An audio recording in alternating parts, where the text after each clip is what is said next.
ಜೈ Bharat Vande Mataram. America ಶಕ್ತಿಶಾಲಿ ರಾಷ್ಟ್ರ ಅಂತ ಎಲ್ಲರಿಗೂ ಗೊತ್ತಿರುವ ವಿಚಾರಣೆ. ಆ ರಾಷ್ಟ್ರವು ಎಲ್ಲಾ ವಿಭಾಗಗಳಲ್ಲೂ ಕೂಡ ಮುಂದುವರೆದಿದೆ.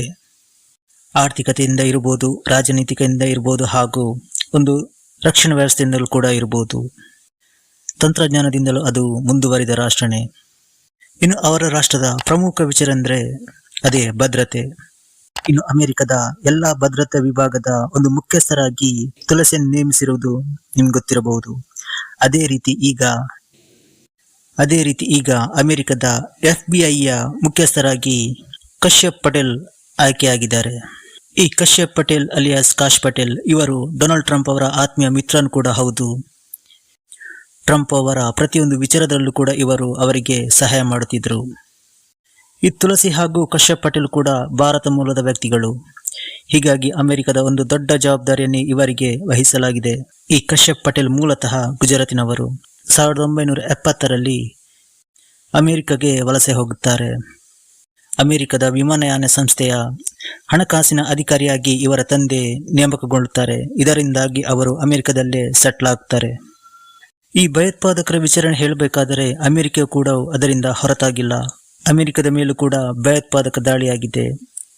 ಈ ಭಯೋತ್ಪಾದಕರನ್ನು ಕೆಲವರಾದ ಈ ಐಸಿಸ್ ಉಗ್ರ ಸಂಘಟನೆಯನ್ನು ಮಟ್ಟ ಹಾಕಲು ಹಾಗೂ ಅಲ್ ಬಗ್ದಾದಿ ಹಾಗೂ ಕಾಸಿಂ ಅಲ್ ರಿಮಿಯಂತಹ ಉಗ್ರ ಸಂಘಟನೆಗಳ ಮೇಲೂ ಕೂಡ ಇವರು ಒಂದು ಕಠಿಣ ನಿಲುವನ್ನು ತೆಗೆದುಕೊಂಡಿದ್ದಾರೆ. ಅದು ಕೂಡ ಟ್ರಂಪ್ ಮೊದಲ ಆಡಳಿತದಲ್ಲಿರುವಾಗ.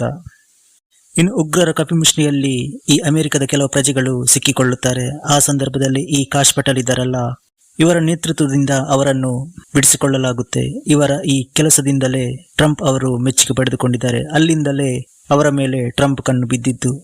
ಇವರು ಅಧಿಕಾರ ವಹಿಸಿಕೊಂಡ ಮೊದಲ ಭಾಷಣದಲ್ಲೇ ಎದುರಾಳಿಗಳಿಗೆ ಒಂದು ನಡುಕ ಹುಟ್ಟಿಸಿದ್ದಾರೆ. ಅಮೆರಿಕದ ವಿರುದ್ಧ ಯಾರೇ ಏನು ಒಂದು ಸಂಚು ರೂಪಿಸಿದರೆ ಅವರನ್ನು ನಿರ್ಮೂಲ ಮಾಡ್ತೇನಂತ ಇವರು ಕಾಶ್ ಪಟೇಲ್ ಮೊದಲೇ ಹೇಳಿದ್ದಾರೆ. ಅವರ ಮುಂದೆ ತುಂಬಾ ಸವಾಲುಗಳು ಇವೆ. ಯಾಕೆಂದ್ರೆ ಅವರು ಶತ್ರುಗಳನ್ನು ಯಾವ ರೀತಿ ಡೀಲ್ ಮಾಡ್ತಾರೆ ಹಾಗೂ ಹೇಗೆ ಡೀಲ್ ಮಾಡ್ತಾರೆ ಅನ್ನೋದು ನೋಡಬೇಕಾಗಿದೆ. ಅಮೆರಿಕದ ಸಂಪೂರ್ಣ ರಕ್ಷಣೆ ಜವಾಬ್ದಾರಿಯನ್ನು ಭಾರತ ಮೂಲದವರಿಗೆ ವಹಿಸಿದ್ದಾರೆ ತುಳಸಿ ಹಾಗೂ ಕಶ್ಯಪ್ ಪಟೇಲ್. ಇನ್ನು ಇದರ ಬಗ್ಗೆ ಅಮೆರಿಕದಲ್ಲಿರುವ ಕೆಲವು ಅಧಿಕಾರಿಗಳು ಕೂಡ ಇದರ ಬಗ್ಗೆ ಅಪಸ್ವರ ಎತ್ತಿದ್ದಾರೆ. ಇವರನ್ನು ಮೆಜಾರಿಟಿ ವೋಟ್ ಮೂಲಕ ಇವರನ್ನು ಆರಿಸಲಾಗಿದೆ. ಒಂದು ವೇಳೆ ಇವರಿಗೆ ಮೆಜಾರಿಟಿ ಸಿಗದೆ ಹೋದ್ರೆ ಈ ಪೋಸ್ಟ್ ಬೇರೆಯವರಿಗೆ ಸಿಗ್ತಾ ಇತ್ತು. ಅದು ಕೂಡ ಅಮೆರಿಕದವರು ಕೂಡ ಆಗುತ್ತಿದ್ರು. ಇವರಿಗೆ ಅಲ್ಲಿನ ಅಮೆರಿಕದ ಅಧಿಕಾರಿಗಳು ಕೂಡ ಬೆಂಬಲ ನೀಡಿದ್ದಾರೆ. ಅಮೆರಿಕದ ನೀತಿ ಅಂದ್ರೆ ಯಾರೇ ಬಂದ್ರು, ಯಾವ ಪಕ್ಷದ ಅಭ್ಯರ್ಥಿ ಬಂದ್ರು ಕೂಡ ಅಮೆರಿಕದ ಭದ್ರತೆ ವಿಚಾರದಲ್ಲಿ ಯಾರಿಗೂ ಕೂಡ ಅವರು ಒಂದು ಕಾಂಪ್ರಮೈಸ್ ಆಗಲ್ಲ. ಇಂಥ ವ್ಯಕ್ತಿಗಳಿಂದ ನಮಗೆ ಅಪಾಯ ಇದೆ ಅಂತ ತಿಳಿದ ಕೂಡಲೇ ಅವರ ಮೇಲೆ ಒಂದು ನಿರ್ದಾಕ್ಷಿಣ್ಯ ಕ್ರಮ ಕೈಗೊಳ್ಳುತ್ತಾರೆ. ಇದು ಅಮೆರಿಕದ ಸ್ಪೆಷಾಲಿಟಿ.